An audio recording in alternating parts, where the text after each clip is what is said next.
All right, in this episode, we talk about, is 38 too old for 3X pitching? And do we work to rotate our hips?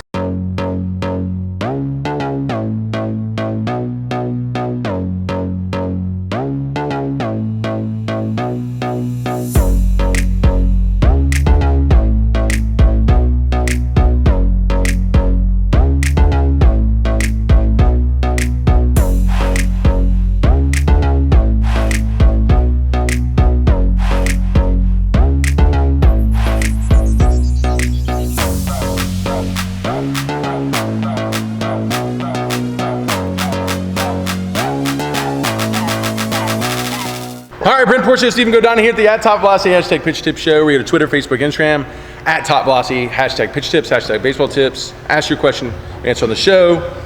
Check us out on Snapchat. Also, too, I'm be in Houston, February 20th, 21st. The Premier Baseball, Legends, The Zone, Academies for seminars. You can sign up or learn more about TopVelocity.net/Houston. Also going to be in Long Beach, California, March 26th. For a full 3X clinic, which is very much like the camps. And that's, you go to the 3X Velocity camps on TopVelocity.net, look under Velocity Camps, check March 26th, sign up. You're gonna need a coupon code because you do get a discount for it, and that's 3XLB. So that's Long Beach, so 3XLB. It'll give you $500 off because we discount those clinics. So see you there. And let's get started. What's the question for today? Eric Dean asks, I'm 38. I may top out at 78 miles per hour. At my age, are there still things I can do to increase velocity? Okay, Eric, hey, good question, man. You know, I was 26 when I was trying to really get good at this. I know 38's a different story. So you know what? I'll relate to you like I would talk to David Aardsma, even Barry Zito when Barry Zito was here. Yeah, that's a hard age because you're way away from those hormonal peaks when all this is really easy to do and get a lot of growth and gains out of.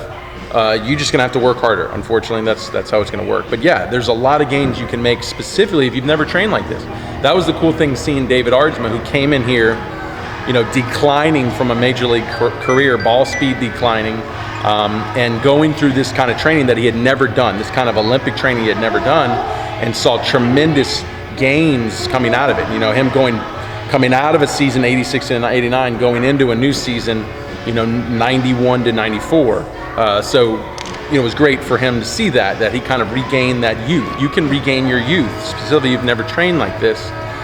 So yeah, I would highly encourage you to do it. If you're an adult baseball or something like that, there's a lot of years you can keep playing this game, and I would highly recommend that. There's a guy, Blaine, one of my guys been following me forever, Blaine from Michigan. Shout out goes to Blaine.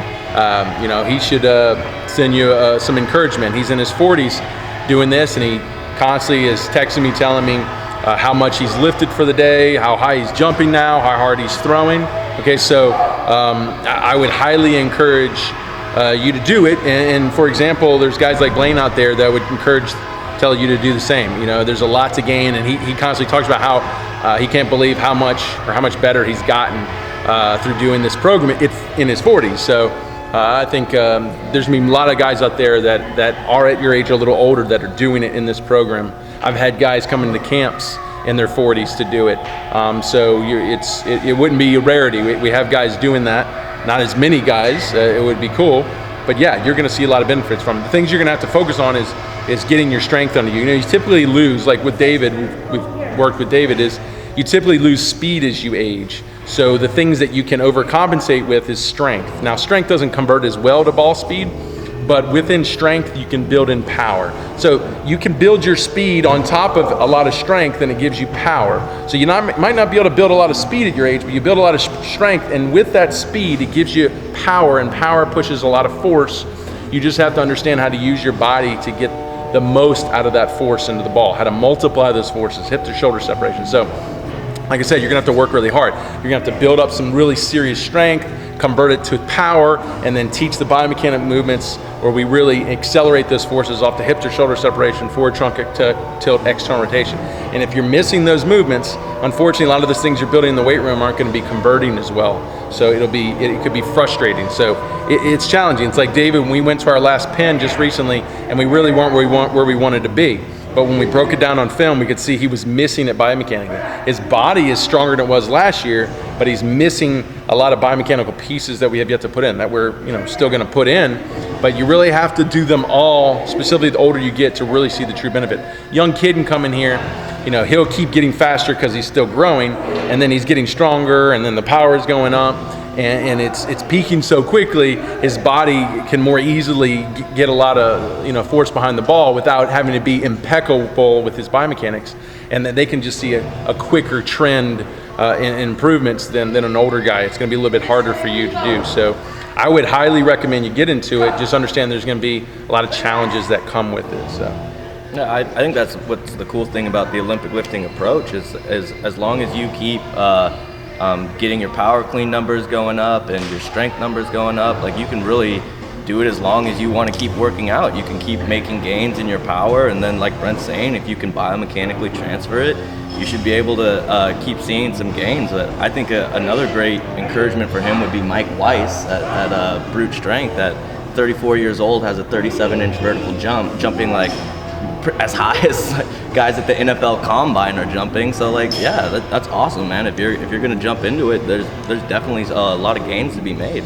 Yeah, I mean, I think Olympic lifting is the best thing for age. It's legal performance enhancement. You can start at any point. Now, the only studies have shown where growth hormone and testosterone, they're not increased by lifting or Olympic training as much as not only when you get into your 80s. I think it showed you'll have benefits all the way to about your 80s, and your body just isn't producing it as well. Even as you try to stimulate it through your loading, it's not producing it as well. Are you telling me you've seen guys 80 years old power cleaning? Yes. Are you Coach serious? Coach Hatch, where I was USA weightlifting certified with Coach Hatch in Baton Rouge. He has the Guinness Book of World Records record holder for the oldest clean. Are you serious? I think the guy he was 85, and I think he did like 195 pounds at Coach Hatch's place. Wow. So come on. I mean, if there's guys at 85 doing the Olympic training of this, why can't you then build in the skill of pitching and do it on a mound and perform well on a mound? So I think you're going to find that you're probably still very young in your life. I'm 39, close to you. So I feel young. If I didn't have 2 kids and I didn't have all these responsibilities around here, I'd feel really young, and I'd be out there wanting to still do this. But unfortunately, I got too many things on my shoulders right now. But yeah, come on, man. I'm definitely encouraging you. So that was great. Next question. John Briggs asked, what do pitchers think about rotating their hips in the delivery? Is this a good thought for more body speed? Yeah, that's a big question, and it's in my mechanics guides as foot sync. And you basically got to understand that before the pitcher drives, he sinks his feet up because he's in a lateral position. Okay, so these are his feet. And then going into front foot, he uses the front foot to trigger hip rotation, because once that foot opens to plant, that's going to start rotation.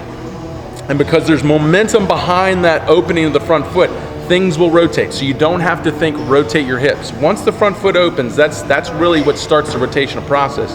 Then from there, it's, do I want to push off the rubber, or do I just want to continue to rotate with that movement, which would be a more rotational delivery, or do I want to just kind of push through my adductor and not engage my lower leg? That'd be knee slamming. Basically what I'm saying is, after hip rotation is triggered with the front foot, there's all the drive leg styles that you can bring into it. If you want to learn more about drive leg styles, watch my drive leg style video on YouTube, and you can learn about the 3 different drive leg styles. But for triple extension or 3X pitching, we trigger hip rotation and then we triple extend, ankle, knee, hip flexor. So we're basically powering into rotation. And that's why the feet have to be synced up, because they have to be working together. So it's trigger, power, and there's no rotational thing as far as you're not trying to create rotation. You're just trying to time when you open your foot, and you're trying to drive and explode and extend your hips through and power your hips through. Most of your rotation begins when you land. You start rotation through your hips, but you initiate all the force. So when you land, boom, everything locks up and opens. So it's really not thinking rotation when you're doing it through triple extension. It's the timing, the syncing of the feet, the timing of when you open the front foot, and the power you push through the back leg, stabilizing in the front foot. It's a very more complicated understanding of it, but it's an elite way to do it, and you can get elite ball speed out of it. I would just want to say, when you're thinking of just like getting hip rotation like that, if you're a guy who's trying to pitch like that, that just really leads to early like counter rotation too, right? And then you can't load up the trunk as well when you're trying to do that. Early. If you start rotation too early, you could start trunk rotation. Yeah, and then that's that kind of thing. So if you're doing that early trunk rotation, you're casting the arm kind of and everything, you're not going to be able to load the trunk as well, and it's going to put more torque on the arm, which can lead to injury.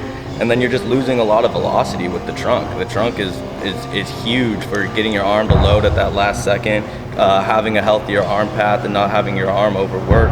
So that's just something else to keep in mind as well. Cool, good question. All right, if you have another question, go to Twitter, Facebook, Instagram, at TopVelocity, hashtag pitch tips, hashtag baseball tips.